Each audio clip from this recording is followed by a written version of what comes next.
Just when I thought I had seen it all before in my entire life, I never even dreamed we would all go on to see what we have seen as of late. And I'm about to show you some of what I'm talking about right now.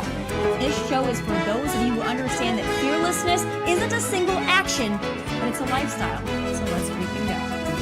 It's gone whack! Intense enough to warp the very fabric of space and time. This is Spain Reflection.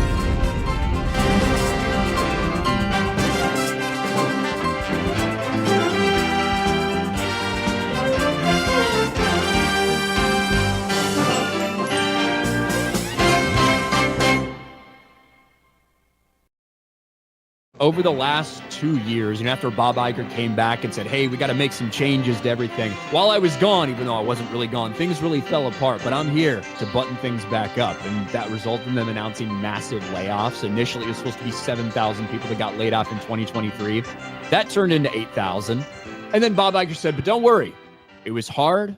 We had to let all these people go, but we're done. We're back to getting focused. Now we can run it just as efficiently as we wanted to. The layoffs haven't stopped over the past years. I think there's been 4 or 5 rounds of layoffs, including a surprise announcement yesterday, a little bit after he got done with the stream.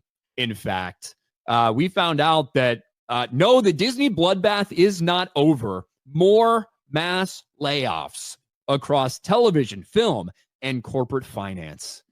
This came out, like I said, just an hour after we got done with Daily. Unfortunately, we couldn't talk about it on Daily yesterday. Disney layoffs cut across TV, film, corporate finance, affecting hundreds of employees. Disney's swinging the axe again, laying off several hundred employees globally across multiple teams. The layoffs are being conducted Monday, affecting teams including both those that handle marketing for both film and TV, publicity, casting, and development, as well as corporate financial operations, sources tell Variety.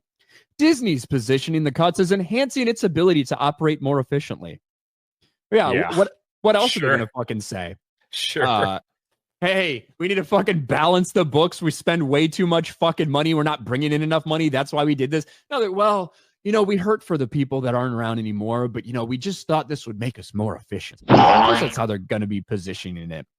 But like I said, this is a consistent thing over the past 2 years. They told us it was going to be bad. They told us thousands of people were going to get laid off, but then they said that was it. This was in 2023. The 7,000 turned out to be 8,000. And then they continued into the next year. Over the last calendar year, I think we've had 5 separate layoffs at Disney.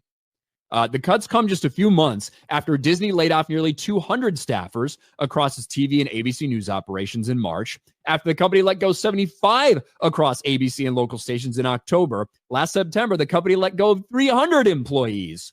And in July, Disney pink slipped 140 employees in the television division. The truth is, this is necessary. This is the result of poor management practices. This is multiple things stacking on each other. Yes. 1, a bloated fucking company. 2, going all in on streaming, which was a massive failure. By going all in on streaming, really cutting the legs out from under your traditional broadcast and cable television networks, which are now seeing declining numbers, and ads aren't what they used to be on those specific channels. And then, of course, you multiply that by all the missteps they've made, not just in the public and how people don't want to support them anymore, but also at the box office. And you're sitting here as a company with a drastically changed entertainment industry. And despite what they may be saying at all these quarterly earnings reports about how happy they are, how they're looking for growth opportunities and looking to hire people, every time they continue to fire more and more and more. They can't cut enough. I mean, that's it. Yeah, it's going to get worse and worse if they keep, making crap that nobody wants to buy. Who they need to lay off, honestly, they need to go through every person's that feels that they're an activist in the company and just maybe take that out. Maybe they'll make some changes when that happens. But yeah, that it's just going to keep. They're just going to keep firing people to try to save money before they change anything else, and then eventually they'll have no other choice but to change. But the activists have got to go, man. Like They need Doge, man. They need to get Doge in there and figure out why all these ballooned budgets for movies and shows are out there. What's going on with that whole thing? I don't get it. Yeah, except for Captain America 4. That was only $180 million, Jay. We promise, despite the multiple rounds of layoffs.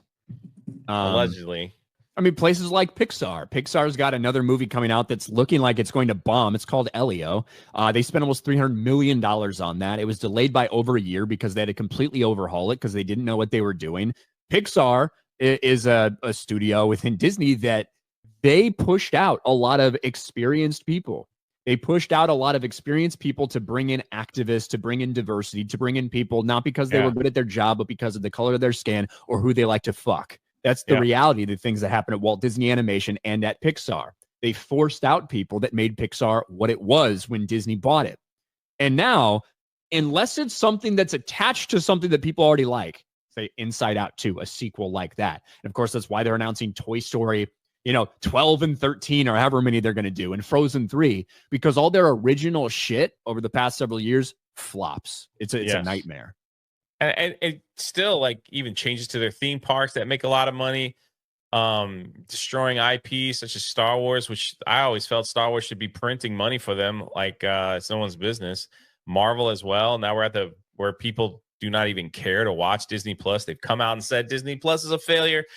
It is a constant thing with this company. But yeah, you're absolutely right. They need to gut out all the activists and bring back people with talent.